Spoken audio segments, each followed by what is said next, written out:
we present Norman Shelley as Gideon Fell and Barbara Cooper as Madame Dumont, with Lockwood West and David March in The Hollow Man, a play of mystery and magic by John Caircross from the early novel by Don Dickson Carr. The Hollow Man.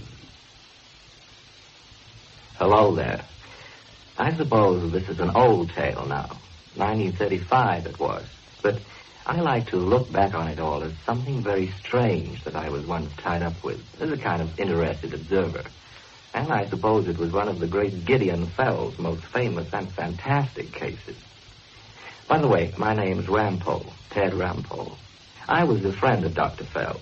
I used to visit him in those Adelphi Terrace chambers of his when I was in London from the States. Do you remember the Doc? That big bulk of his, and the black cloak and the old shovel hat. He was a bit like that English writer of yours, G.K. Chesterton. I tell you, son, that the whole thing's impossible. Here's a fellow goes into a room before two pairs of eyes and he commits a murder. And then he vanishes. And here's a fellow walking along the street and he drops dead and three blamed witnesses to see him doing it. And not a sign of a soul this time either. Not a blazing footprint in the snow all round him. Wow, I tell you, it's magic, son. But there wasn't any magic yet that couldn't be explained somehow, and I'm going to explain it. By Bacchus, I am. Who ever heard of a hollow man, hey? The Hollow Man.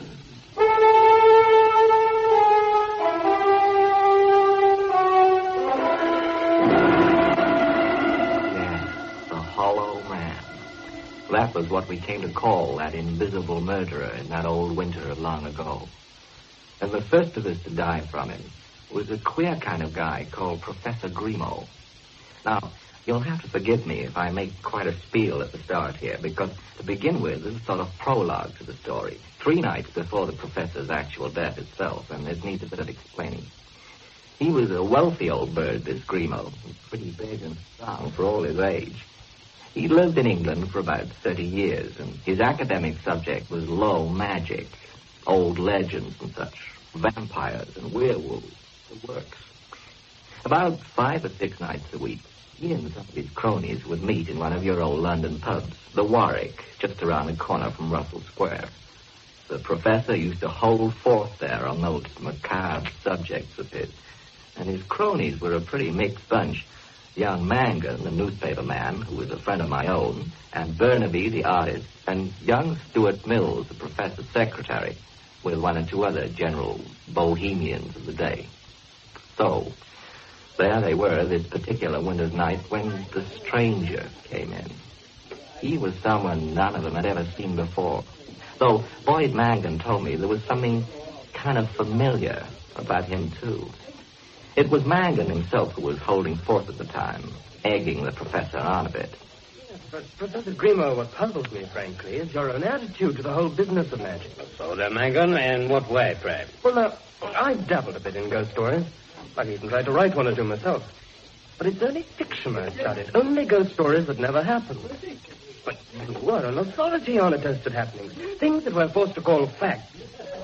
And yet you don't believe a word, sir. Don't I, my young friend? It depends surely on what you mean by belief. Very well. Now, take the vampire legend that we were talking about last night. Do you believe in that? But of course, who doesn't? It's one of the most widespread low magic legends in the world. Now, come now, Professor. Mangan is surely getting you to exaggerate. You can hardly believe that dead men can leave their coffins and float in the air, surely. My dear Mills, I said that it was a question of what one means by believe. In a sense, I am the man who knows too much. What I am interested in is the causes behind these superstitions. Now, the vampire legend is a belief that prevails mainly in Slavonic lands. Agree? It got its firm grip on Europe when it swept in a blast out of Hungary between 1730 and 1735. But why? Very well, then, why, sir? Because, Mangan, those were the plague years. Think of all the poor devils who were buried alive, although they were believed to be dead. Think how they struggled. Terribly. And then, when sounds of the struggle had been heard, perhaps, and an occasional body had been exhumed from some churchyard, what was found? The poor corpses in twisted positions, with blood on their hands and faces. Was it any wonder that in those terrible times there were visions of the living dead who left their graves? You see, gentlemen, that's what I mean by the causes behind the superstitions. That is what I am interested in. I also, Professor Grimaud. I also am interested in such things. Who the deuce are you, sir? What do you mean coming in on a private party like this? You must forgive me, gentlemen. Shall we say that I overheard? And I should like to ask the famous Professor Grimaud a question. Now, look here, whoever you are, my friend. Well, sir? I gather, Professor Grimaud, that you do not believe that a man can get up out of his coffin, that he can move anywhere invisibly, that four walls are nothing to him, and that he is as dangerous as anything out of hell. I do not. Do you? Oh, yes? For I have done it. Oh, now, listen. But further, Mr. Grimaud, I have a brother, too, who can do still more than I can, and he is even more dangerous to you. To you, personally. I do not want your lifeblood, but he calls out for it. Confound it, Professor. This fellow's stark mad. Here, give me a hand to get him out first. No, Mangan. Let him alone. Let him talk about his brother and his coffin. 3 coffins. All right, 3 coffins, as many as you like in heaven's name. Now, perhaps you will tell us who you are. Permit me to present my card, Professor Grimaud. And before I go, I have one last question for you.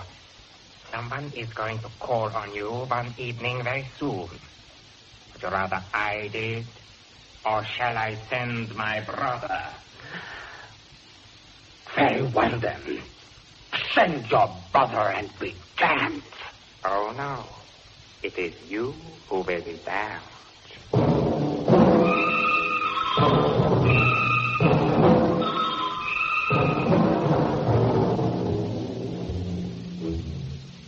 Well, the prologue. I got an account of that queer business in the pub from young Mangan, whom I happen to know, as I said.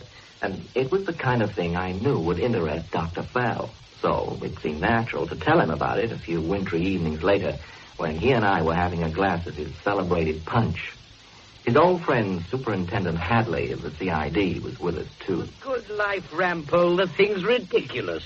The fellow was some crank, some loony. Now, was he, Headley, eh? And even if he was, it might still make him dangerous, maybe even more dangerous. Rat fell. It's Bloomsbury all over. A bunch of so-called bohemians talking witchcraft in an old pub, led by somebody with a scary old womanish mind. Wait now, that's the point. He isn't. I know Professor Charles Grimaud quite well, as it happens, and I tell you, Hadley, that you don't realize just how queer all this is unless you do. What did his sudden visitor look like, young Ted? Well, that's the queer thing. Boyd Mangan said they'd hardly much idea, except that in some odd way there was this something familiar about him. It was pretty dark in that corner of the pub, and the fellow had his cap pulled right down and his coat collar up. Grimaud was the only one to see his face when he leaned forward to give him his card. And what did it say on this card? Mr. Nobody or Count Dracula, maybe? Oh, no, there was a name all right. They all saw that. It said Pierre Flay, illusionist. F-L-E-Y. It's a queer name. And the address was 2B Cagliostro Street. And then he scribbled, or Care the Academy Theater. Confounded conjurer. Theatrical rubbish, the whole thing might have guessed. Well, anyway, Superintendent, it seems the young Mangan was pretty impressed for some reason. He's been making inquiries these past few days. Oh, by the way, Boyd Mangan's fallen rather hard for old Grimaud's daughter Rosette, so I suppose he's kind of interested. Well, go on, son. What did he find? Well, he went on the prowl around this Academy Theater place, broken down old music hall in the East End. Seems that this Pierre Flay guy is known among the stage staff as Looney Flay. Went up to you, Mr. Hadley. Well, they don't know much about him at all. He hardly speaks to a soul, ducks out after every show. What's his line, Ted? Sort of super conjuring, with a specialty in vanishing tricks. Well, according to young Mangan again, he works without an assistant, and all his props together can go into a box about the size of a coffin. Oh, damn it, the fellow's got coffins on the brain. Apparently he has, Mr. Hadley. That's still another point. He's always talking about him. And once, some Irish acrobat who works in the theater, too, asked him why. He got a jump he didn't expect, I can tell you. How, son? Yeah, have another ladle of punch, Hadley. You need it from the look of it. Oh, thank you. Well, apparently Flay turned around with a queer kind of grin. And he said, 3 of us were once buried alive. Only one escaped. And when the Irishman said, "And how did you escape?" Do you know what Flay said? Well? He said, "But I didn't. I was one of the other two." By Bacchus, this is the stuff, son. This is the real stuff. Now, look here, Phil. If you're starting off on any of your Now, hocus hang on, Hadley. Now, hang on, my lad. Tell what happened in the pub when this super conjurer made detective, eh? How did it end? Well, that's another funny thing. It seems they all tried to make a joke of it, and old Grimo was as merry as the rest of them, but Mangan swears that secretly he was actually scared green. And what then, son? Well, the old boy phoned Boyd Mangan yesterday and said, "I want you to be at the house on Saturday evening. Somebody threatens to pay me a visit." That's tonight. Exactly. Anything else? Anything else, Ed? Well, Mangan advised the professor to warn the police if he thought there was any real threat, but Grimo wouldn't hear of it. He said, "You'll hardly believe it, Dr. Son, I believe anything I do. What did Charlie Grimo say? He said that he had a better way of defending himself from the police. He was going to buy a painting. Oh, what? A painting to hang on the wall of his study. And I'm not joking, Superintendent. He did buy it. Kind of landscape. Weird business, showing some trees and gravestones. A huge affair. It took 2 workmen to carry it up the stairs. It was painted by Burnaby, the artist guy who's a member of Grimo's club in the Warwick. Hadley, my boy, if I were you, I'd start to warm up my car. Eh? Yeah. You know Charlie Grimo's address, son? Russell Square somewhere, huh? Yeah, one of those big houses on the west side. Right. Come on, Hadley. But confound it, Phil. It's a devil of a night out there. It's been snowing steadily all evening. It stopped a few minutes ago. But you're right. Maybe it is a devil of a night. A real devil. I tell you, my lad, that when an alleged lunatic threatens a sane man, then you may or you may not be disturbed. But when the sane man begins to act like the lunatic himself, then I know I'm jolly well disturbed. We're going to have a look at that place, even if we only cruise past. Come on!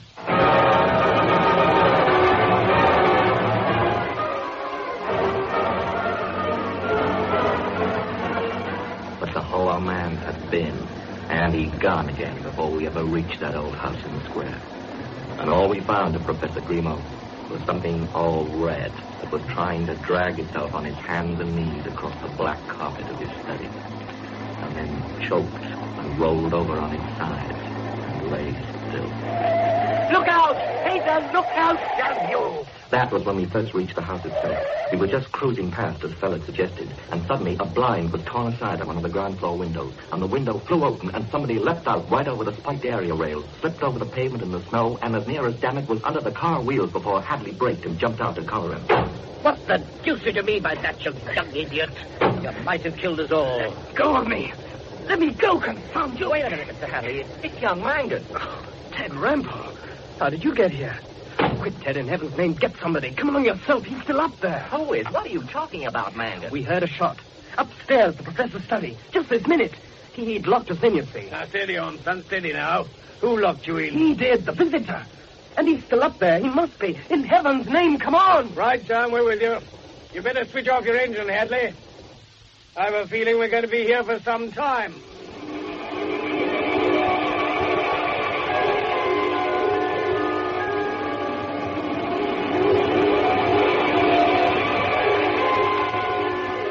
And that was when we did find Grimo in that upstairs room of his, alone. And just before he did roll over, he tried to say something. All 3 of us, Dr. Fell and Hadley and I, all of us heard him. And yet, later on, we all had different versions of what we heard. And that was one of the biggest mysteries of the lot. Now, just here, at this part of it all, you'll have to forgive me if I say another sizable little piece, but it's kind of important to put you in the picture. And I mean the picture. This study of the professor's was on the right-hand side at the top of the central stairway in the house. There was a kind of hallway facing the door of it, and at the opposite side of that, there was another room, a workroom for Grimo's secretary. When we got out to the study, there were 2 people facing the locked door of it. I'll come back to them in a minute. They're important. Now, I said the study door was locked, and so it was, on the inside.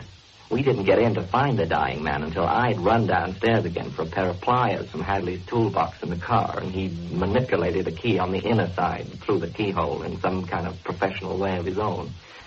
Right then, that's the first general outline.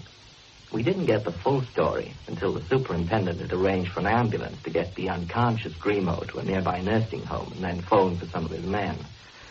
After that, we really got down to it in that fatal little room itself. And, Lord, it was a mess. It was impossible, the whole thing, from start to finish. The only one who seemed to enjoy himself was old Doc Fell. It was Gideon Fell's big day, I reckon. Or his big night, rather. Before we got through with it all and learned next day of the second murder. And that was even more impossible. But in the meantime, in the study. Right, gents. So here we are. And my hunch was right, Hadley. All right, all right. I only wish you'd had it 5 minutes earlier, that's all. I ain't denying it. Now, look here, young kid, me son. You're a kind of outside observer. How would you describe this room that we're in? Oh, for heaven's sake, Phil, we can see for ourselves, Now, can't wait, we? me boy. In a case like this, every blame thing is important. What we think we see as well as what we do see. And even what we don't see, too. Right, son, let's have it. The room. Well, now, about 15 feet square, maybe. Uh-huh. Thick black carpet running right out to paneled hallway. Paneled walls with bookshelves. One door that we broke in by. One window over there, partly open, and with heavy brown drapes. Big desk, not much on it. Don't forget the decorations, too, son. They may be important as well. All right. Some kind of carved ornament on the desk. Sort of buffalo, I'd say. Yellow jays. With a little inlaid looking glass. The only glass in the room, by the way. Big sofa near the fireplace with blood on it. Though we found Grimaud on the floor. That's the only place where there seems to have been any kind of struggle, by the way, in front of the fireplace. Right, son, you're doing fine. And the fireplace itself? Pretty massive. Heavy stone. With some kind of coat of arms above it. What? Don't know. Kind of eagle. And a silver moon. Does it matter? I tell you, everything does. More about the fireplace. Oh, somebody's been burning a deuce of a lot of papers in it. The fire smothered out. Fine, fine. And now the famous painting that Grimaud bought to defend himself. Wheel it out, Hadley, so we can have a better look. Confound it, Phil. What do you think you're driving Never at? you mind. Just prop it up, my lad.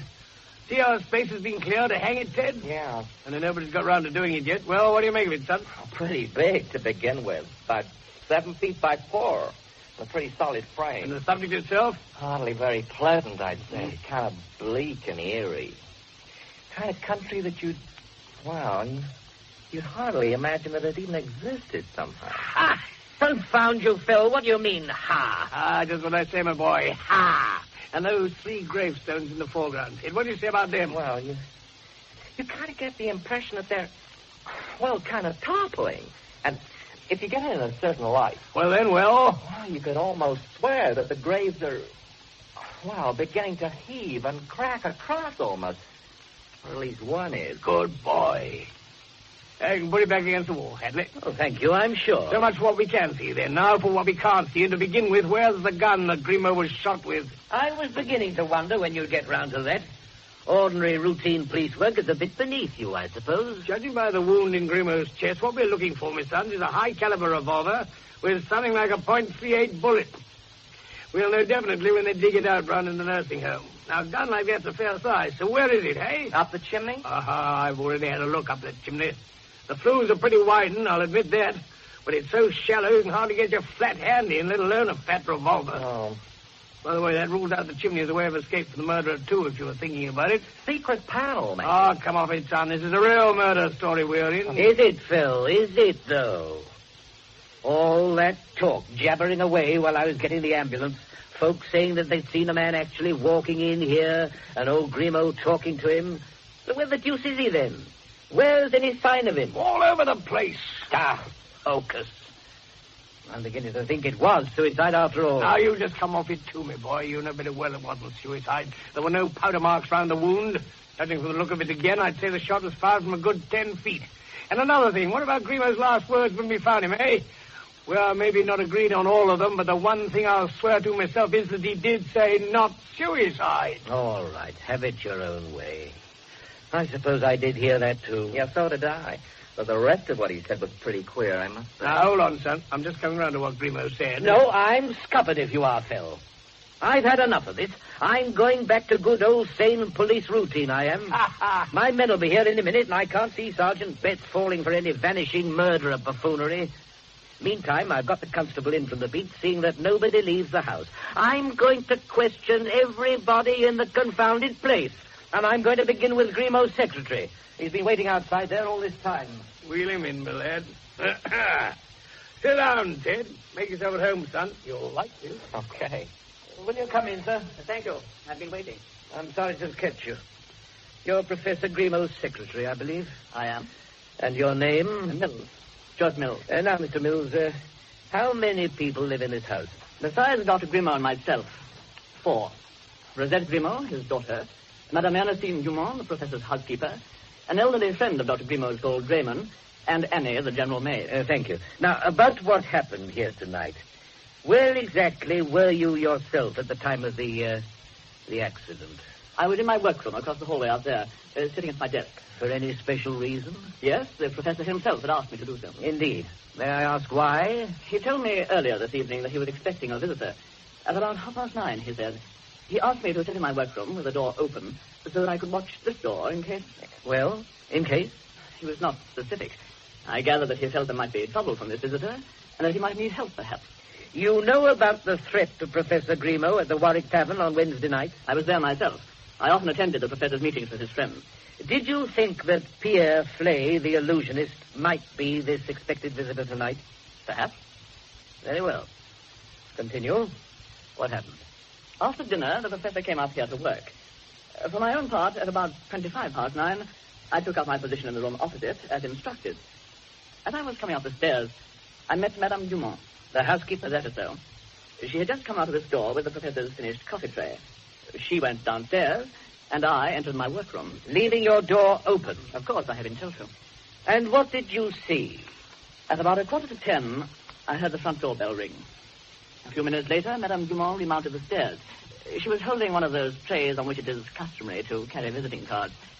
She was about to knock on the professor's door when I suddenly saw that there was a very tall man in a long black overcoat walking up the staircase behind her. As she turned at the door, Madame Dumont saw him too. She spoke rather agitatedly. I cannot tell you the exact words, but the purport was to ask why the visitor had not waited downstairs, as she had apparently asked him. The tall man made no reply. He walked to the door and took off his cap, which he placed in his overcoat pocket. I think that he laughed. Madame Dumont seemed rather frightened. She pushed open the study door for him and then shrank back against the side wall. Professor Grimaud appeared on the threshold from within in some evident annoyance. I heard his exact words. They were, "What the devil is all this row about?" Then he stood, stock still, looking up at the tall man facing him. And his exact words again were, "In heaven's name, who are you?" Thank you, Mr. Mills. You're an excellent witness. Now, did you get a really good look at this tall man? Now, think carefully. It's vitally important. I think so. A fairly good look. Just as he mounted the last step and crossed the hallway to the professor's door. Did you see his face? No. Why not? From the angle of your workroom, I should have thought it was inevitable. I did not see his face, sir, because he was wearing over it a child's false face. What? A species of mask in papier-mâché. I have an impression that it was rather long and of a pinkish color, and it had a wide-open mouth. By Bacchus, and he didn't take it off, son? So far as my observation went, sir, he did not. I think I'm safe in asserting that he You did. are, Mr. Mills, quite safe. It was a false face, and unfortunately he did not remove it. What the deuce? Hang on now, Hadley, my boy. Madame Dumont, I believe. That is correct, sir. I am Ernestine Dumont, and I have come up to help you find the man who shot Charles Grimaud. Well, confound it, ma'am. You were in custody downstairs. Charles Grimaud is lying insensible in a friendless nursing home. It is my wish to go to him. Your constable would not permit me. He said that you would wish to question me first. And so I have come to be questioned. He should never have let you leave the room. I quite simply walked past him, sir. I am a very determined woman. I can well believe it, ma'am. And I suppose there ain't any reason why you shouldn't question her right now, eh, Hadley? Well, I suppose not. Madame Dumont, I gather that you heard some of what the Mr. Mills was saying. Almost all from the hallway there. And indeed, Mr. Mills is right. That is how it happened. You let this fellow with a false face in downstairs? I did not know of his false face down there in the entrance hall. It is very dark. I saw only his outline after I had opened the door to him. What exactly did happen down there, ma'am? This man handed me a visiting card and said that Charles was expecting him. I asked him to wait in the hall while I came up to inquire. Did you look at the card? I did, sir. As I mounted, it was blank. Blank? On both sides. Good life, what next? And yet you still came on? Charles Grimaud was a man of some eccentricity, sir. This visitor had said he was expected. I thought that Charles would know what the card meant. And then you realized the fellow hadn't waited in the hall at all, eh? He'd come up the stairs after you. It is, as Mr. Mills has said, it was then that I saw the mask and was frightened. But you still opened the study door for him. Precisely. Because I was frightened. Because I knew that Charles Grimaud was a very brave and strong man and that he could deal with this intruder better than I. And after Professor Grimaud asked Falseface who he was, what then? You, Mills. I got the impression that the professor jumped forward, as if to intercept the man. But he was too quick. I mean, the man was. He pushed forward inside, and the door slammed behind him. And I heard the key turning in the lock. I also. And you mean to say that neither of you did anything? You just stood there? You did not know our employer, sir. Madame Dumont stayed listening at the door for a moment. Then she shook the handle, still rather agitated, you'll understand. And the professor called out from inside, "Go away, you fool. I can handle this." Did he seem afraid or anything of the sort? On the contrary, I should have said that in a sense he sounded, well, relieved. Ha! Now, Phil, leave this to me. And you both obeyed him? I said you did not know our employer, sir. We were accustomed to obey him. For my part, I am made to go downstairs again, but I was much upset and stayed waiting a little way down the first flight. Left, I should be needed after all. And you could still see the study door from there? Yes. And no one came out of it again? No one. You too, Mills? I swear it. And then the sound of the shot? After about 10 minutes, maybe longer. I rushed across, but the door was still locked. And then you suddenly came on the scene within seconds. And you, Madame Dumont? When the shot came, I fear that I felt faint for a moment, sir. I knew that something dreadful had occurred. I was just recovered. Then you passed me at the stair top. Yes, I remember. And I didn't know who you were, of course. Confound it, Phil. The whole thing's idiocy. Yeah. 2 witnesses outside to confirm each other and 2 men inside. And yet when we got in, there was only 1 man. I'm back where I began, and the only blazing answer is the window. Excuse me, Superintendent. I've already thought of that, naturally. I looked out and along from one of the corridor windows in the same wall a moment ago. If you look at that window now, you will see what I mean. Snow. Blasted snow all over the sill. Another mark on it. And 50 unbroken feet to the ground, sir. And not a mark on the snow down there either. The roof, then. That's it. He swung down from the roof somehow, and then up again. And still left no trace on the sill, eh? And besides, sir, pardon me again, there are no marks on the roof snow either. How the deuce do you know? Again, because I looked a few moments ago while I was waiting for your questioning. A small stairway to a skylight rises up from my workroom. I raised the skylight and looked out. You didn't spoil any possible traces? There were none to spoil, sir, even if I had cared to venture on so slippery a sloping surface. The snow on the roof is quite unbroken also. Then he flew. Confound it, he flew through the air, Phil. The daring young man on the flying trapeze. Like the terrible legends of my childhood are evil spirits. Aye, so it is, ma'am, so it is. And I'll tell you another thing, Hadley, just to be going on with. Snow again. What now, in glory's name? It was when we came in ourselves down there into the house after young Mangan.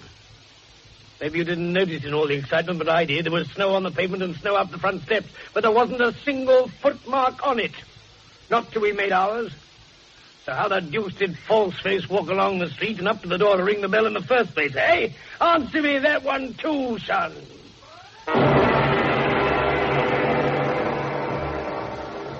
Okay, so there you have it, the main outline. Of course, there were all kinds of other bits and pieces, too, by the time we questioned the others in the house. Young Boyd Mangan, for instance, and old Grimaud's pretty daughter, Rosette. They'd been in the downstairs room at the front, you'll remember. And it seems that Falseface simply locked him in as he passed through the hall. That was why Mangan jumped out of the window for help in that spectacular way when he heard the shot. Then there was the queer old fellow Drayman, a Scotsman who lived with Grimaud. It seems the professor had taken him in out of charity or something. Nobody knew quite why, though there was a rumor that Drayman had saved the professor's life once. A sort of invalid, half-blind and a bit eccentric. It seems he'd been asleep in his room through the whole thing, and he wasn't much help at all. Needless to say, when Hadley's men arrived and searched the house, there weren't any secret passages or panels. I think Doc Fell would have thrown a fit if there had been. And there was still no gun. Just plainly and simply no traces of the Hollow Man at all. So, how was it done? And what lay behind it all? For instance, later on a bit, when Hadley had let Madame Dumont and Rosette go off to the nursing home where Grimaud was still unconscious. Now, look here, my lads. There's more in all this than meets the eye. In mercy's name, Phil, there are times when I could cheerfully throttle you. By glory, I've a mind to get Pierre Flay to do it for me, too, and leave no trace before we hang him. Now, just wait now, Hadley. Let's take it in order, hey? By the way, talking of poor Flay, have you sent out for him? Got one of my best men on it. He's down at the theatre now, with any luck. And then he's to go round to his lodgings in this, Cagliostro Street, whatever it is. Just round the corner, son. One of those hidden little alleyways you keep finding in London. Behind Guildford Street. Anyway, you've done the right thing, so now let's sit down and have a chat. Well, what about in heaven's name? We've covered everything. Well, not quite, my boy. There are two things. This Madame Dumont now, for instance. What about her? Did it maybe strike you now that she was more than just a housekeeper to old Charlie Grimaud? Or at least had one spin? Well, of course it did. It stuck out a mile. The whole way she talked about him. Matter of fact, I even got the impression that maybe Rosette was a daughter by him, Doctor. Right, son, I'd say so, too. And I think the girl maybe guesses it even. Now then, what nationality would you say that Dumont was? French, surely, same as Grimaud himself. Oh, I wonder, Hadley, did you hear those W's of hers as V's occasionally? And besides, there was something she said about the old legends of her childhood and evil spirits that could float through the air, eh? Oh, I'm sick to death of blasted graves and vampires in this case. Well, what's your own bet about this Dumont woman? Hungarian, son, Magyar, where the vampire legend started. And where maybe the graves do open. Rats. Anyway, keep it in mind, my lad. It's maybe more important than you think. Next, then, let's go right back to something we've hardly talked about at all yet, so maybe it's the very kernel. What? When we came in here, that bloody rag could have been Charlie Grimaud managed to gasp out a few broken words before he choked and fell over. What were they, hey? If you mean the way the three of us seem to hear something different... That's just what I do mean, my boy. Right. I'm an old policeman, Phil, and I know the kind of tricks that memory can play on a witness. As soon as I could, I wrote down what Grimaud said, and I've got it here. Well, let's have it. I won't pretend it makes sense. It's the craziest dying speech I ever heard. But to begin with, I'm dead certain that he spoke the word salt, and then immediately afterwards, wine. Right. Salt and wine. Ted, how do you think he started? Well, I reckon my list doesn't make much sense either. I could have sworn he said hover, and then bath. Hover? You mean as in flying? Sure. And then there was something about a tower, or towers, and the number 7. Ha! I'm even with you there myself, son. I heard that one, too, and it's my whole key. Oh, confound it, it's rubbish. Whoever talked about bath salts and forgetting bits of rope when they were dying? Now, wait a bit. Steady, Hadley. How do you mean bits of rope? Because that's the next phrase on my list. He distinctly said... forgot about rope. I'm in on that, too. Maybe meaning that his murderer didn't think he'd hang. He will, if there is a murderer at all. Before we're much older, I'm going to introduce him to you, my boy. Anything else in Charlie's final speech? The only bit with any sense to it. He said, not suicide. And then he finished up, don't blame poor... And then he keeled over before he could give the name. Yeah, I agree. That's my version as well. And mine. So there we are, gents. The only thing we stick on is this bath and wine stuff at the beginning. And the 7 towers. And yet it's as easy as pie when you know the truth. And do you, if I might ask? Oh, I think you might, son. And the answer's yes, with a bit of luck. Besides all the clues you've seen scattered around just as much as I have, would you mind calling up old Draymond again? Draymond? Primo's chum from the old days, would you, Hadley? Oh, I suppose I might as well if it'll help.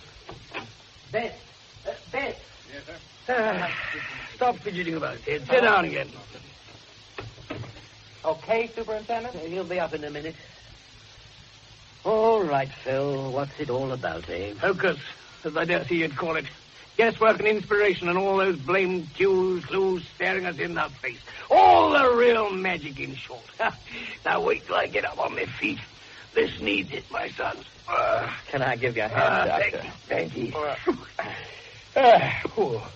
Well, now, gents, it goes like this, you see. 3 graves in a country that don't exist at all, as young Ted was bright enough to spot, and that jade buffalo on the desk over there, and that coat of arms over the fireplace. And 1 or 2 books in those shelves I've been having a look at. What books? Look at this lot, for example. Listen here. See, Ted? Shakespeare, Minden, Munkai. Well, what does that mean when it's at home? Except that Shakespeare's obviously in it somewhere. It means the old master's complete works, untranslated into Hungarian. And on the flyleaf of Volume 1, there's a name, and that's Hungarian, too. Ernestine Dumont. Oh, my lad. Charlie Grimo's his real name. Karoy or Charles Grimo Horvat. Horvat? Wait a minute. You've got it, Hadley.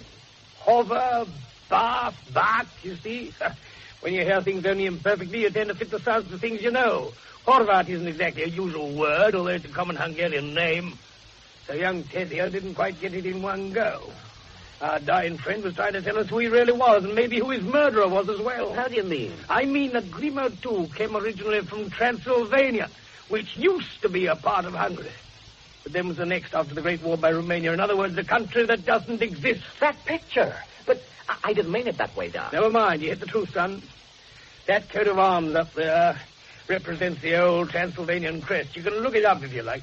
And as for buffaloes, Transylvania was the only European country where they bred them to use like oxen. Well, damn it, Phil. How do you know all this about the wretched place if it doesn't exist anymore? Because I went there for a holiday in my younger and lighter days, just after I'd first read Dracula, which she made fun of earlier tonight. That's how I know the rest as well. Don't tell me they used to put salt in their wine. No. But they did have salt, son, mountains of it. Digging it out was one of their major industries. Mine. Wine. Mine. He said salt mine. No, he did, Ted. Salt mine. And I'll tell you this. They used to use convicts in Transylvania to work those salt mines, same as they do now in Siberia, often dangerous ones. Big prison camps they had in the mountains. And the worst of those camps was called the... Excuse me, Superintendent. Mr. Draymond. Oh, thanks, Fred. Come in, Mr. Draymond. I understand you want me again, Superintendent. I'm sorry, Mr. Draymond. Dr. Phil has a few more questions, it seems. Won't take a moment, sir. Will you sit down? Thank you. I didn't disturb you, I hope. I was about to retire. I was playing with my toys for a few last moments to take my mind from this dreadful thing that has befallen poor Grimo. Your toys, Mr. Draymond? Oh, yes, Superintendent. I fear that I am looked on as something of an eccentric, perhaps, but, well, it gives me much pleasure to entertain the little ones. You mean children's toys, sir? Certainly, young man. I make them, you know, as a hobby. I'm very fond of children. I lost my own in a dreadful accident many years ago. And my dear wife. It relieves my thoughts to try to amuse the youngsters in our neighboring streets here. Simple little devices for the festivals like Christmas or the 5th of November and the like. I have quite a little store of such trophies in my room. Most commendable, sir. Worthy cause, eh? If you'll forgive me, I'd like to talk about something else for a moment. If it is anything that will help my poor old friend, I am at your service, Doctor. Thank you. Now, you've known Professor Grimo for a long time, eh? Oh, since I was a young man. But more closely since that terrible accident to my family that I mentioned. I fear it disturbed me a great deal mentally. I was unable to work. Grimo took me in and most kindly looked after me for old time's sake. Because you saved his life once, eh? Perhaps, sir. Now, I want you to listen to a story, Mr. Draymond. Maybe I ain't got all the details of it, and that's what I want you to fill in. Believe me, you'll be helping Karoy Grimo a great deal if you do. Carroy, Doctor? Just so, sir. Carroy Horvath, to be precise.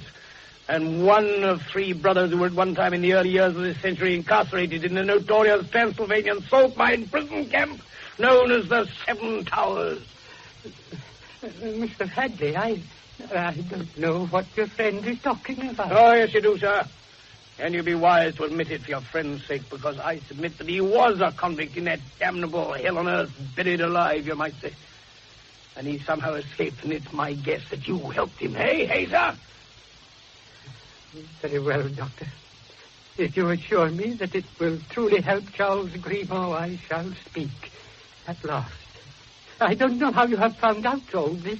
Never you mind, sir. Just you tell us the story. Ted, there's some brandy over there. Sure. When you said buried alive, Dr. Fell, you spoke more truly than you knew. I fear that this is a very strange story. Quite fantastic and almost unbelievable, but it did happen. And perhaps it only could have happened in that old Hungary I used to know. Thank you, young man. There were three brothers, eh? Let me come to it in my own way, Doctor. Very well. In those days, very early in the century, gentlemen, I had to do much traveling on the continent, especially in Transylvania, as it was then called. Most of the roads were mere mountain tracks, and I had to go much on horseback. But I rather fancied the romantic figure that I must have cut as a cavalier in those picturesque territories. Not so picturesque near those damn salt mines, Mr. Draymond. No, perhaps not, sir. And indeed, I was very near the Salt Hills on this particular day. I was in a great hurry to reach the town of Trags, for there were rumors of the bubonic plague in the Seven Towers district. Suddenly, gentlemen, at dusk, I came on a small, gloomy clearing in a wood, and in it there were three new gravestones. The picture. That picture. Yes, young man, the very scene itself.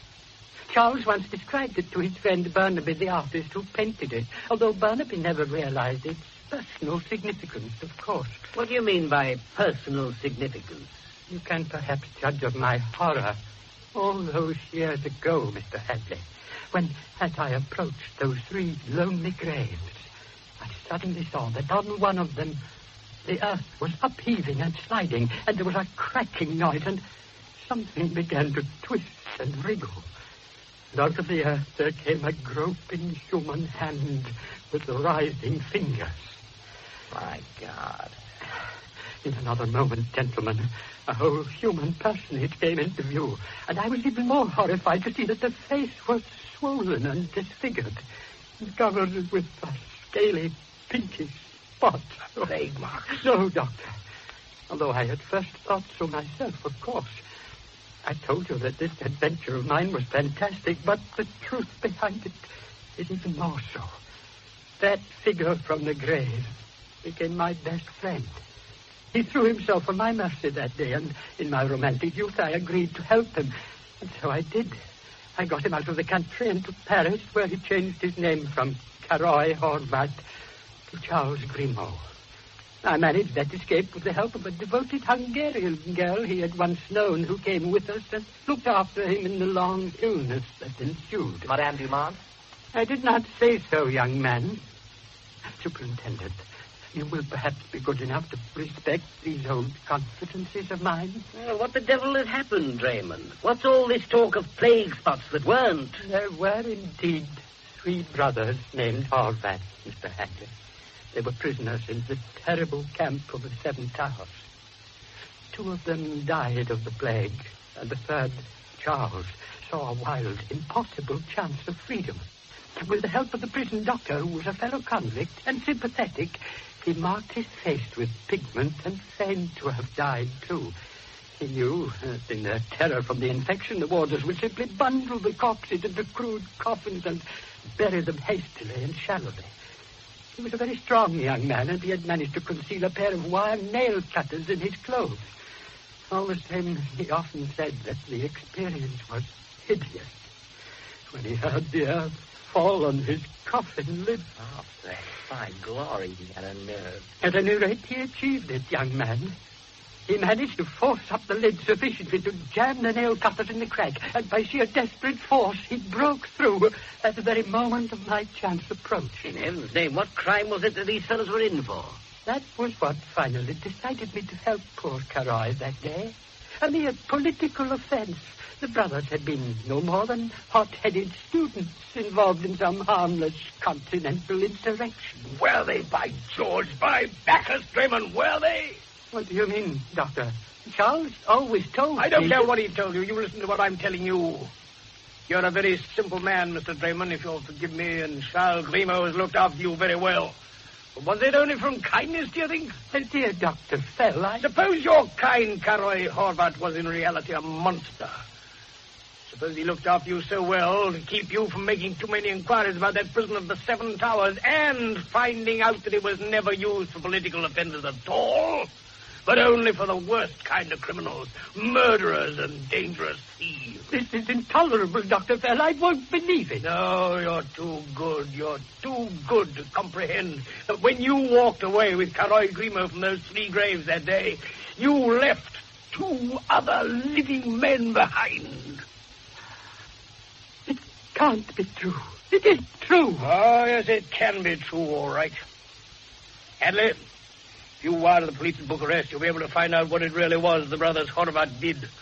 And I'll wager it was robbery on a big scale, probably with violence. And I'll submit further that all 3 of them were in that desperate escape plan. All 3 pretended death from the plague. Charles was the strongest. He had the implement to get out of his grave first. Thereafter, he was to help the other 2. But he didn't, gents. Nightmare, Hadley. He walked off and left him to rot alive and kept the loot from that old robbery for himself. Do you know this for certain, Phil? I'll swear to it with every shred of instinct in me. And you'll get confirmation from Bucharest. And it's worse, my lads. Carroy's millionth escape chance came off once. Maybe it could come off again. Maybe he wasn't the only Horvath to escape. Wait a minute, Doc. You don't mean... Yes, I do, son. Young Mangan said that there was something familiar about that visitor to the Warwick Tavern last Wednesday. And so there was. It was Grimaud himself that he reminded them of. Because Pierre Flay, masquerading as a harmless illusionist, was or is none other than... Excuse me, Superintendent. A note from the nursing home. Oh, thank you, Bitt. Is he, Professor Grimaud is dead, sir. Just a few minutes ago. Oh. Did he say anything else before he did die? I believe it's in the doctor's note, sir. For heaven's sake, read it, Hadley. Just before the end, Professor Grimaud regained consciousness for a few seconds. He said quite clearly and distinctly, "It was my brother who did it. I never thought he would shoot. God knows how he got out of that room. 1 second he was there, and the next he wasn't. It was my brother." Is that all? That's all. Then he died. You were right, Doctor. The Hollow Man, he was Pierre Flay after all, out for revenge. Grimaud's brother. Was he, son? You won't forget, will you, that there was still another brother. And he might be anyone in this house or in that damned club at the Warwick Tavern. Oh, yes, gents. The Hollow Man might be anyone.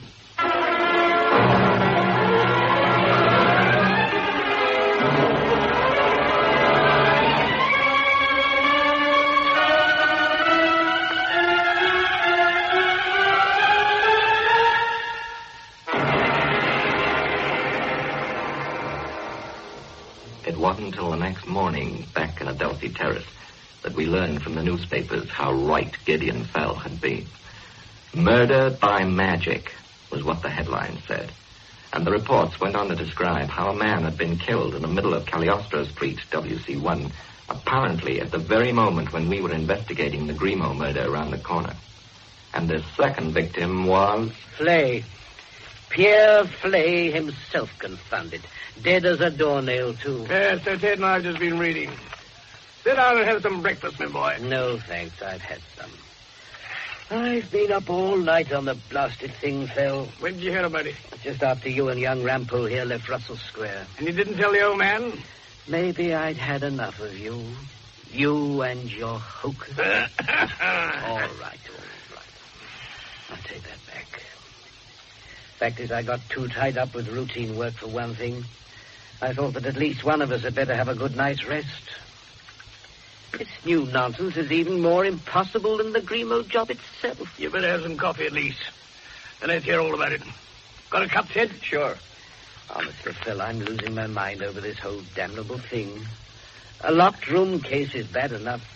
But this is a locked room turned inside out. It's an open street case. Let's have it, I said, from the beginning. Forget we've read the papers. Sugar, Superintendent? Thanks, Rampole, too. Right, then.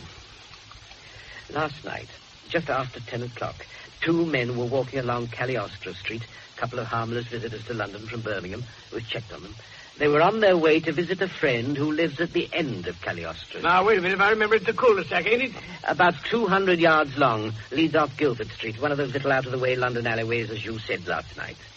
There's a high blank wall right across the far end, and 1 or 2 shops on either side, and the rest are ordinary flat-roofed terrace houses. Right. So there are your 2 harmless Birmingham men walking along it. They were on the right-hand pavement, and one of them, a Mr. Blackwind, was turning round to check on the door numbers when he noticed a man walking along behind them. Pierre Flay? Nobody knew that till later. Anyway. Hang on, son. Why did this Blackwind particularly notice this chap walking along behind? 2 reasons, he said. First, because he was walking right in the middle of the road and not on the pavement at all. And second, because he seemed a bit nervous and doddery. Doddery? Well, that's what Blackwind said. Anyway, they weren't the only witnesses. It so happened that one of our chaps, the constable on the beat, he was just crossing the entrance end of the street, and he noticed this figure walking in the middle of the road, too. How did everybody see so deuced well? Because, Phil, there was a lighted jeweller's shop window about a third of the way along, and Flay was just passing it. I wish you'd let me tell it my own way. Carry on, son. Well, the 2 Birmingham men went on, and suddenly, in that empty street, they heard a voice distinctly say... Another cup, Mr. Hadley? It said... Oh, confound you, Rampole, no. Why the deuce don't you listen? Sorry. All right, son. You're doing your best, I know. So it said, Hadley, this mysterious voice? It said, the second bullet is for you. And it laughed. And there was the sound of a shot, and when Blackman and his friend whirled round, the man behind them screamed and staggered and then fell. And the constable confirms this? As soon as he heard the shot, he ran into Cagliostro Street himself, and he was in time to see Flay collapse. Dead? Not quite.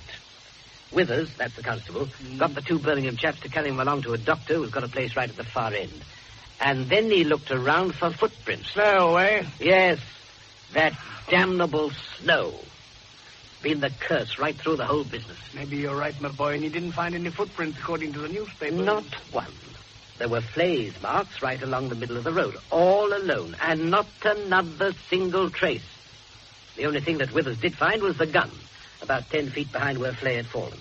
It was a heavy pattern, .38 revolver with 2 empty cartridges in it, the same kind of gun that killed Grimo, with not a single fingerprint on it. It was the same gun itself, and never mind just the same kind. But wait a minute, Superintendent. It's easy, surely. It could have been thrown down from one of the flat roofs. Flay could have been shot from there. Could he, Rampo? Then just you listen. Because this time, when they examined Flay at the doctor's, there were powder marks round the wound.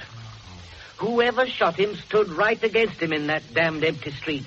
And you can rule out suicide again because the wound was in his back. And the doctor's report says that no mortal man could have reached round far enough. I tell you, Phil, that I almost am beginning to believe in magic. I've got visions of damnable faceless things that can fly. Now, steady, son. You just haven't had enough sleep. That's what's wrong with you. I gather Flay died without coming round. Within half an hour. And he wasn't identified until about 2 o'clock. Well, how was that, Superintendent? You'll remember that I sent off one of my men to look for Flay last night, young Sergeant Summers. He went down to the Academy Music Hall place and found he'd gone, walked off earlier in the evening just before he was due to go on for his act. Ha! Phil, if you say ha once more in this case, I'm... Sorry, son. So then what? Well, young Summers got round to Flay's lodgings, number 2B in Cagliostro Street, you remember. Top room above a little stationer right at the entrance end. Yes, and what's more, a deaf stationer. Eh? How the deuce did you know? Oh, never mind, my boy. What about young Summers? Well, he got to Cagliostro Street about an hour after Flay's death. He'd a shrewd suspicion who the corpse was, and he went to dig up somebody to confirm it. Who, sir? Some wild Irishman who worked on the same bill at the theatre. Summers had been talking to him earlier. He's an acrobat, name of O'Rourke, except that for some blasted reason he calls himself the Great Pagliacci. Better and better. Real chaps now on flying trapezes, eh? Right, my sons. You'll let me get out of my dressing gown and we'll nose along the Magic Street. Give us something to do at least. I never did know how to pass the time on a Sunday morning.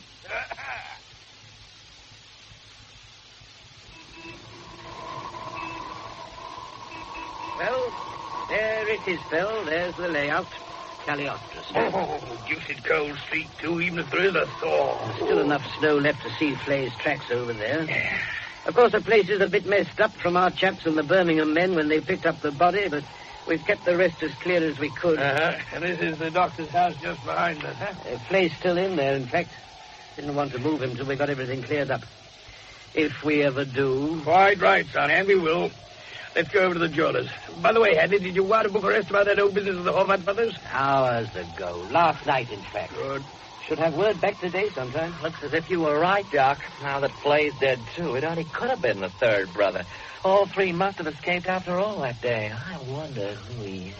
Oh, look. Hey? Now, look here, Hadley. In heaven's name, Phil. I didn't mean that. Huh? I meant over there, just coming in from Guildford Street with young Summers. The Irish acrobat from the music hall. I told Summers to bring him along again for more questions. I see, and yet maybe... Wait a minute, sir. I just thought of something. Oh, what now, in heaven's name? This empty house just here. Did you notice it, Doc? Now, listen, young Rampole. It was just about the first thing that we did notice. Yeah, and we've been over it with one of those blasted fine tooth combs that people in books keep talking about. But, Mr. Hadley, I mean, suppose the hollow man got into it last night, and if he had a long pole, maybe, and suppose he had the gun rigged up at the end of it somehow, and a long string. Son, to begin with, let's get into this shop opening. I'm deuced chilly. Oh, and let me tell you something. I said last night, when you muttered something about a secret panel, this is a real murder story within. You never mind about long blazing poles and deadly poisons that nobody's ever heard about, and bodies inside grandfather clocks and such. You have Hadley right off his nut, you. I'm sorry. It was just an idea. But I'll tell you one thing that might be real. About old Mr. Drayman last night and those toys of his. Yeah, 5th of November. Hey, all right, son. We'll keep it in mind. By the way, though, Hadley, talking of clocks, this old one in the jeweler's window, I suppose that's how everybody was so darn sure of the time last night. Well, as a matter of fact, it was. Withers made a note as soon as he got on the scene. I knew about that. Just after 11 now, eh? So it was just over 12 hours ago when poor old Flay got it. And there were we around the corner in Russell Square, and by backers, if I'd only followed out that blazing hunch of mine a bit sooner. Morning, Superintendent. Morning, Summers. Brought O'Rourke, I see. Yeah, got your message round at Bloomsbury Street Station. Mr. O'Rourke'll be making a general statement there. Good. I'm sorry to trouble you again, O'Rourke. One or two more questions. Not at all. And top of the morning to you, Mr. Superintendent, as we're supposed to say in Ireland. This is my colleague, Dr. Fell, and a friend, Mr. Rampole. Pleased to meet you, Jim. Sure. Haven't I heard of you before, Dr. Fell? If it's that deuced old nursery rhyme... You'll be meaning, I do not like the Dr. Fell. Different fellow altogether, you'll understand. I wonder. Well, now, O'Rourke, I want to go over some of our last night's ground again. What you told us when you'd identified Pierre Flay over there. Anything at all, Mr. Hadley. Say the word. Will you repeat to Dr. Fell exactly what happened at the Academy Theatre yesterday evening? Surely I will. The reason why I cannot tell, but this is just what did befell. Hola! Thank you, son. Most entertaining. Ted, you remind me to go and see Mr. O'Rourke's side-splitting act one day. No, don't get me wrong, Doc. No thanks. Besides, I'm no gag man. I never open my mouth on the boards. The old trapeze. And I'm the great Pagliacci, do you see? Of course, they don't want any Irishman with a shillelagh on the high wire. But by the time I've on me fine Italian whiskers, Doctor... The basis of all good illusion, Mr. O'Rourke. What the eye wants to see, it does see. Will you continue about poor old loony Flay, as I'm told you call him? So he was, too. Played the same bill with him many a time and never could make him out. Kept pretty much to himself, eh? Hardly spoke to a soul, except when he had to. And even then, it was mostly about coffins and being buried alive and such. So we've heard. And last night? Well, Doc, there I was, you see, just off from my own act. And I thought I'd sneak down to the old theatre boiler room for a smoke. We're not allowed to backstage, you see. And there was old Looney Flay, right in front of the old furnace with a hatchet in his hand, knocking the big jabers out of his conjuring props and stuffing them in the fire. But what for? Well, that's what I asked him. because I knew it was on in another 5 minutes, you see. And to see in that queer way of his, I am destroying me equipment, Signor Pagliacci. My work is finished. I shall no longer need it. Anything else? Well, naturally, I tried to stop him. I thought he'd gone right off his rocker at last, but he burnt the lot all right. And then off he goes. And he turns at the door, and he says, as pleasant as a city car man, he says, "Goodbye, Signor. I am returning to my grave." And that was the last of him. You never saw him again? No, not until he was stretched out over the street there. That was poor Looney, all right. And he got what he wanted, Jensen. Yes, so it appears. Now tell me, Mr. O'Rourke, these props of his, as you call them, what do they consist of, eh? Oh, a few collapsible cabinets with false sides and so on, and a couple of so special ropes. Ropes? Ah, you know the kind of thing, Doc. Got a kind of suction cup at one end, so as when you throw them up in the air, they'll stick to the rope. A kind of Indian rope trick. Wait a minute. Doctor. Steady, son, hang on. Anything else, Mr. O'Rourke? No, I reckon that was about the lot. Oh, Looney was good, you know. I never did know how he managed half his vanishing tricks.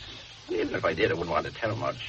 You know, the trouble is, most folk are so damn disappointed when they know how a trick's done. It's a funny thing, but so they are. It's almost as if they really did expect magic. Well, maybe it's because the explanation is always so simple, do you see? They maybe feel they've been diddled somehow. Like the old disappearing horseman job, for instance. Well, thank you, O'Rourke. Maybe it's beside the point of it. Maybe it ain't. I told you last night that nothing was beside the point, Hadley. What disappearing horseman, son? Well, no, it's one of the most famous illusions of the lot. And you can work it in an open field. No trapdoors, no wires, nothing. Mm. You see, out rides the old illusionist, all in a grand blue uniform and on a big white horse. Mm. And out come all his attendants, all in white uniforms. Bands playing the works, you know. Well, then, two of the attendants whisk up a big pan. And just for a minute, you see, it hides the chap on the horse. Okay. And when it comes down again, the old saddle's empty, man vanished. Well, how's it done, then? Simple. That grand blue uniform of his is made of paper over a real white one. Plain crepe paper. And as soon as the fan goes up, he tears it off and stuffs it in his pocket. Then he jumps down off the horse and mixes in with the attendants, you see. And there you are. Of course, nobody's ever bothered to count that lot. So, hey presto, bang, greatest show on earth. Well, Now, don't you say it, my boy. Don't forget it's Sunday. You hear them bells? Wow. Hey? Glory be. What's wrong with the doc, Mr. Hatt? I said, wow, O'Rourke, wow, and by Bacchus, I'll say it again, wow! Well, in heaven's name, I've got it, Hadley, I've got it. The bells. Bells? Church bells, did you hear them? Light, Hadley, light at last in all me heathendom, and glorious messages in the belfry. You don't mean bats? I mean the truth and nothing but the truth, and as soon as you get the answer to your cable from Hungary, I'll tell you it too, every mortal nightmare fragment of it. The Hollow Man, you know who he is? The Hollow Man never existed, son. That's what those bells are telling me. He never existed. This is idiocy, Phil. Are you trying to tell me that Grimo wasn't murdered after all? Grimo was murdered. And Flay? Yeah, Flay was murdered. Then who the devil did it? Someone who has spoken to us and even told us that he'd done it. Stuart Mills, that secretary. His evidence was false. His evidence was true and exact to the last dotted I, and I mean I, E-Y-E. Then it was Brayman, the old Scotsman. It must have been. What about me in Glory's name? Don't I get any limelight? Trapeze and all. Be quiet, O'Rourke. And yet... Oh, no, it's absurd. Phil, who is this damnable third brother? A man long dead and really in his grave. Don't you see, Hadley, even now? The evidence is before your eyes this very minute in Cagliostro Street. Look, man, and listen. Ring out, wild bells. Ring out!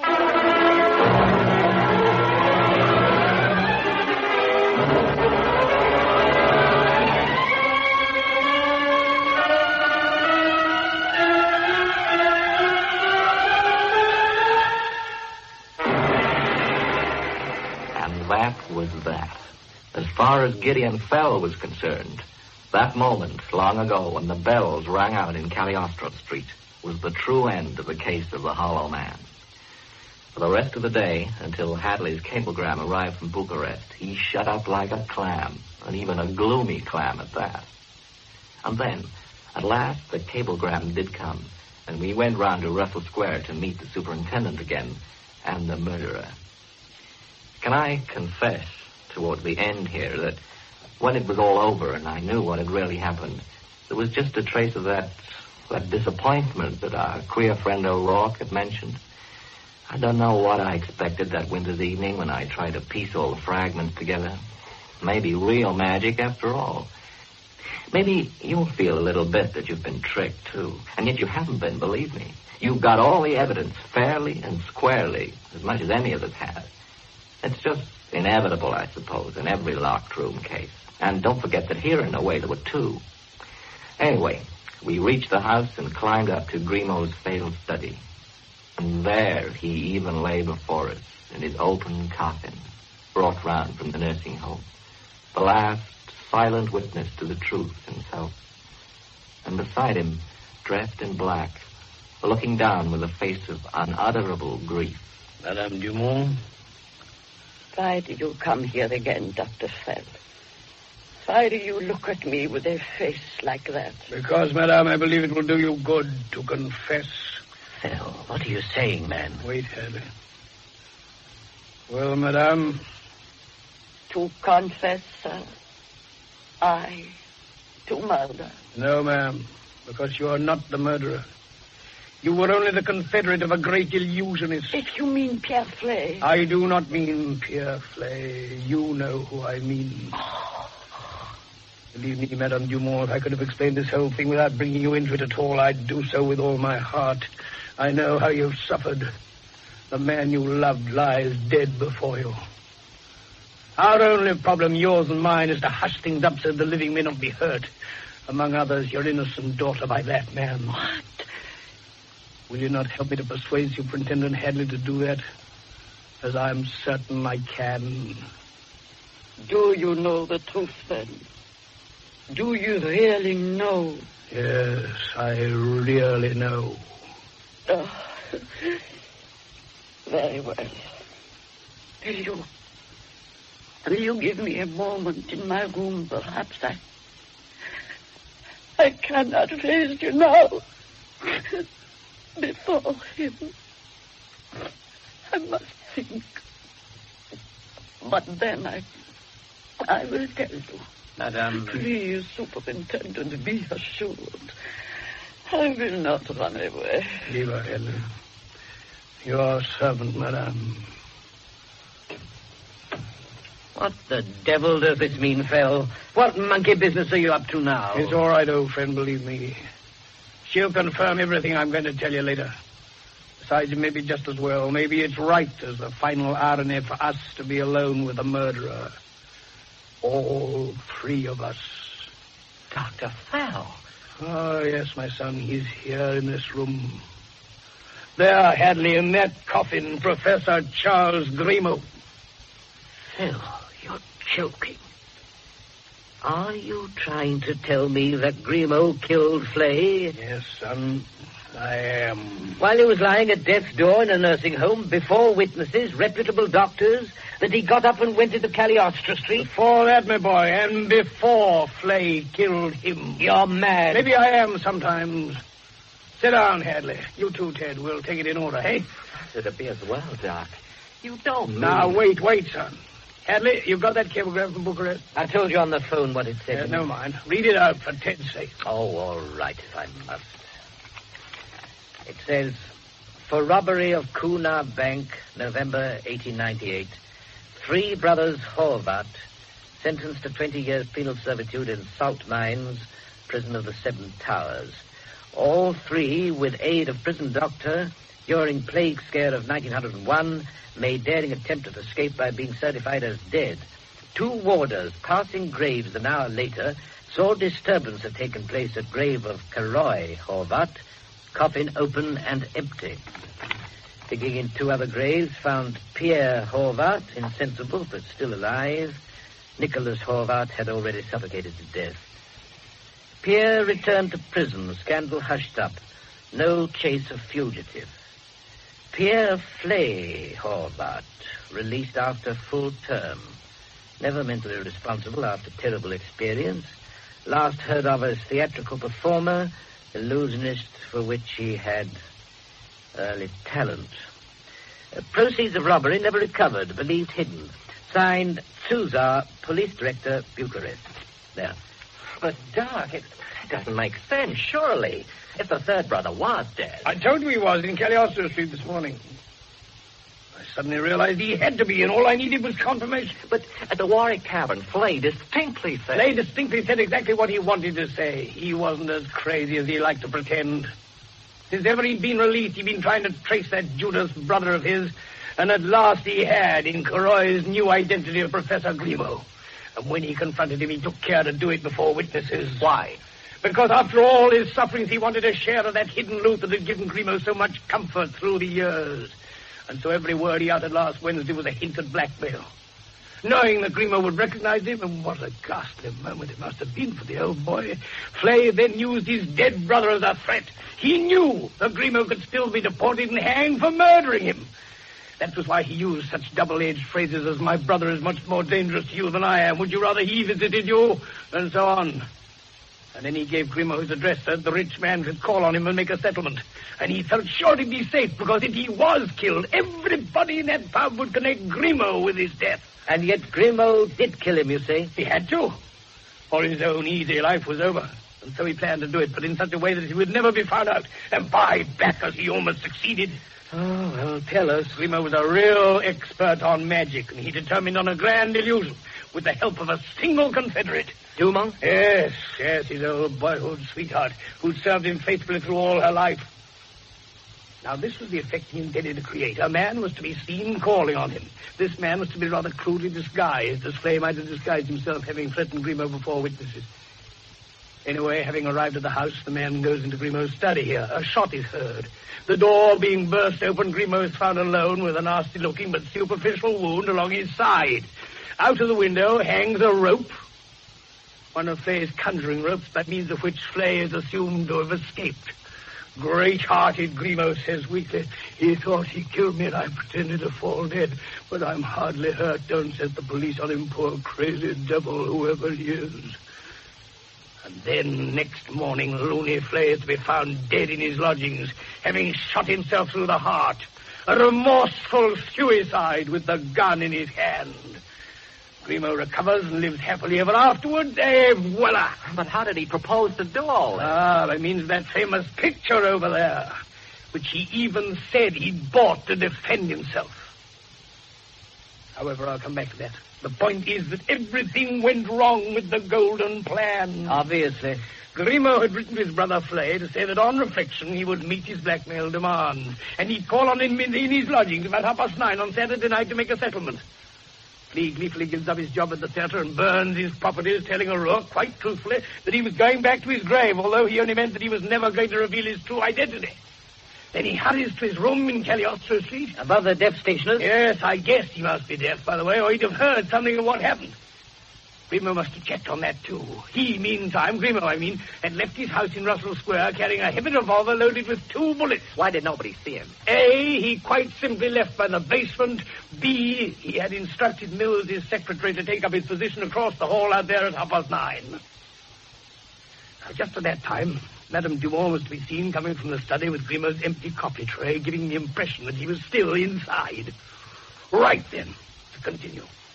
Grimaud reaches Cagliostro Street. He doesn't risk being seen going into Flay's lodgings. Instead... That empty house. You got it, son. He goes in there by the back way, up to the top, and approaches his brother's room, also at the top, you'll remember, across those flat roofs we all noticed. He enters, and Flay is waiting for him. He makes a fine, soft speech. I'm sorry, my brother, I have acted abominably. Of course, you shall have a share of our old loot. And then he whips out his gun and lets Flay have it. Now, this is where things went wrong. What Grimaud meant to do next was to turn the gun on himself and wound himself superficially in the side. He was going to patch up that wound with some sticking plaster he had ready, and then press the gun into Flay's hand to make his death look like suicide. Then he was going to get back home, by way of the roof and the empty house again, to work his great illusion of Flay visiting him. In short, his perfect alibi. Which you haven't told us about yet. I said I was coming to it. We're still in Cagliostro Street. And what really happened there was, I think, that Flay was subconsciously on his guard. When Grimaud raised the revolver, Flay turned to run. And instead of shooting him in the heart, Grimaud shot him in the back. But still near enough to show powder burns. And then Grimaud panicked. It's the only explanation. Maybe Flay had screamed out. Maybe Grimaud thought he heard sounds of pursuit. At any rate, he lost his nerve. He threw down the gun, hoping that he could still somehow establish an alibi back at home and that Flay's death would be attributed to somebody unknown. He turned and ran. And he even forgot to take one of the ropes Flay kept in his lodgings that was to have been part of his plan. He told us so in his dying speech. The only part of it we didn't explain before. I realized that this morning when O'Rourke mentioned ropes. Forgot about rope, Grimaud said. Well, go on. What next? Grimaud ran. And back in his room, Pierre Flay suddenly staggered to his feet. What? Oh, yes. Oh, yes. He was fatally wounded, but not immediately fatally. He picked up the gun for evidence and stumbled downstairs and into the street. He had only one thought. To get to the doctor's, which was at the far end of Cagliostro Street, you remember? And he walked nervously in the middle of the road because he was afraid that his murderer might still be near at hand and see him. And that is precisely what happened, my sons. His murderer did see him. How do you mean, in heaven's name? Remember Grimaud running across the roofs to the empty house? By this time his panic was leaving him. Perhaps he had only imagined the sound of pursuit. To make sure, he hesitated and opened the front door of the empty house to look out. And there, staggering towards him, was the man he had shot. It was what he meant in his last speech of all, you remember? God knows how he got out of that room. I.e., the room in Cagliostro Street, not this room at all. Well, I'm darned. Flay saw Grimaud at the self-same moment. For the last time, those two doomed brothers confronted. It was Flay's own voice that your witnesses heard, hadn't they? As he cried out, "The second bullet is for you!" He fired at Grimaud. The fatal effort was too much. He threw the gun away behind him, and the snow washed it clean of fingerprints, and Flay fell down and lost consciousness, later to die. And that, my sons, is the answer to the murder by magic in Cagliostro Street. And if you expect any applause from me, you won't get it. Not till you tell us what happened back here. The Hollow Man. I'm coming to it right now, son. That bullet of Flay's got Grimaud in the chest. He staggered back into the empty house and so wasn't seen by your witnesses, incidentally. At first, he thought he was done for. Then he realized that the wound maybe wasn't so bad after all. In fact, by a miracle, everything was actually playing into his hands. He was back when he meant to start. He could even pull it off yet. His grand illusion. He must have had a nerve of iron. He did, son. Don't forget that it was the same man who burst out of that grave 35 years ago. Yeah. So he got out with his plaster and he bound up that wound in his chest. Then out through the back way again and round to Russell Square. Going in through the basement again. Hence no footsteps on the front steps. Correct, my boy. Madame Dumont, his confederate, was waiting for him inside. He hastily explained what had happened and told her that they could still go on with their plan. And she helped him to dress. To dress? Yes, in the costume that they had already, including the child's false face from poor old Daddy Draymond's toy store. By the way, I'm certain that was what he was going to say at the end of his speech last night. Don't blame poor Draymond. Lest any of us jump to the source for the false face. So he was the mysterious visitor himself. Yes, he'd arranged his witnesses in the hall, lest for any reason they should interfere. He locked in young Mangan and his daughter Rosette. And then he opened the front door and rang the bell from inside, and then followed Ernestine Dumont upstairs. Her surprise was a fake? Of course it was.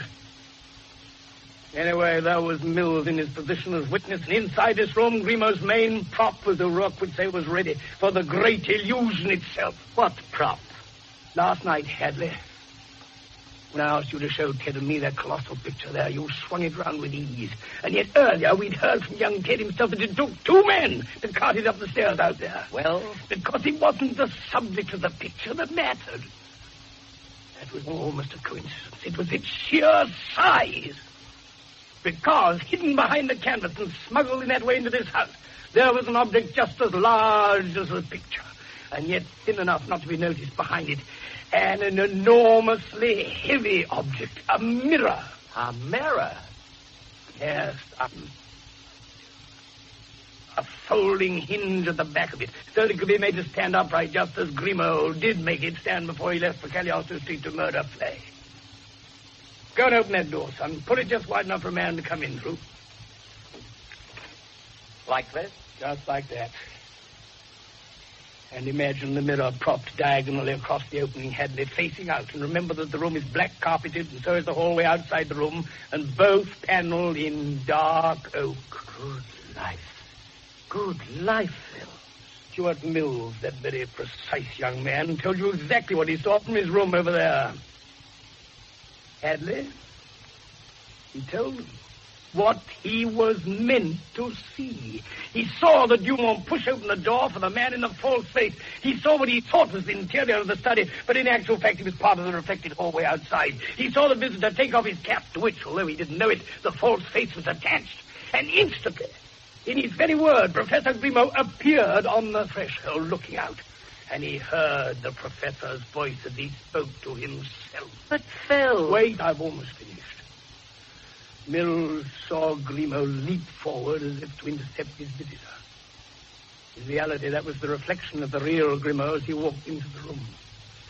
Then he locked the door behind him, and all was ready for the final master stroke. But the mirror, Doctor, and the hollow man's overcoat and the mask. Where were they when we broke in? And the sound of the shot. It was the mirror that killed him, son. As to his clothes, his visiting clothes, our friend O'Rourke told us the answer to that without realizing it. Wait a minute. All that burnt paper in the fireplace. Yes, mask, cap, overcoat, and all paper. Right, son. And something else of paper, too, that was burnt. Something that he filched from Draymond's November the 5th toy store at the same time as the false face. A firecracker. Just so, an ordinary Guy Fawkes penny banger. The sound of the shot. By backers, he nearly did pull it off when you think of it. Maybe if he'd had time, he'd have flung the window wide open and marked the snow on the sill to make up for forgetting Flay's rope. But for all his cleverness, he'd forgotten something else, too. What, sir? His wound. He got the plaster off it and burned that as well. And that was his last mistake. It was worse than he thought, that wound. Madame Dumont realized that. That was why she was so agitated and shook the handle of the door. But in his arrogance, he cried out, "You remember, go away, you fool, I can handle this." And so he signed his own death warrant. You said the mirror had killed him. You'll find it up in the chimney there, Hadley, inside that very wide flue I drew attention to last night. Propped up on the inner shelf where the chimney turns. But that mirror was enormously heavy. And he ripped his own lung, already torn by the bullets like rotted rubber in the very effort of pushing it up there. It was the fatal hemorrhage. He staggered back to spill his blood on the couch there. And then to try to make for the door. So we found him. And to do him justice, he tried at the last of all to tell us the truth. Even to saying, not suicide, but meaning not his own death, but that he had killed Flay and that his death wasn't suicide. And the church bells fell? I knew before the bells how the illusion itself had been worked. But like you, like everybody, I still thought that Flay had been shot after Grimaud. And I couldn't see how. When we reached Cagliostro Street this morning, the old clock in that jeweler's window pointed just after 11, the clock that your policeman used last night to check the time of Flay's death. We stood talking to O'Rourke for quite some while. Then the church bells rang. And church bells always begin to ring well before 11. Sooner or later, somebody would have noticed it, of course, at Flay's inquest, probably. It was enough to throw us out of reckoning in all the general excitement. That old clock was very fast, Hadley.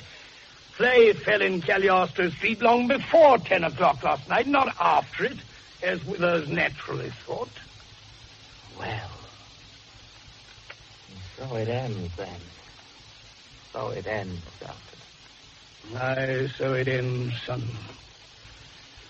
And there's a lot in it that I don't like to think about. I don't even like to think about Grimaud in those last few moments when he must have realized that he'd failed after all. After all the hates and the dodgings and the clever plans. And the blood was welling in his throat. The world was going black. And there he lies now. In his second coffin. And at rest, eh? Yes, Dr. Fay. At rest. Madame. You heard them? Almost all from the hallway there. When I came back from my room. More clearly when the door was opened. You are a very clever man, Dr. Fay. Do you confess then, ma'am, that I am right? In the best way I can. By joining him. It is all I ever wished. What are the knife, madame? Too late, Mr. Charles.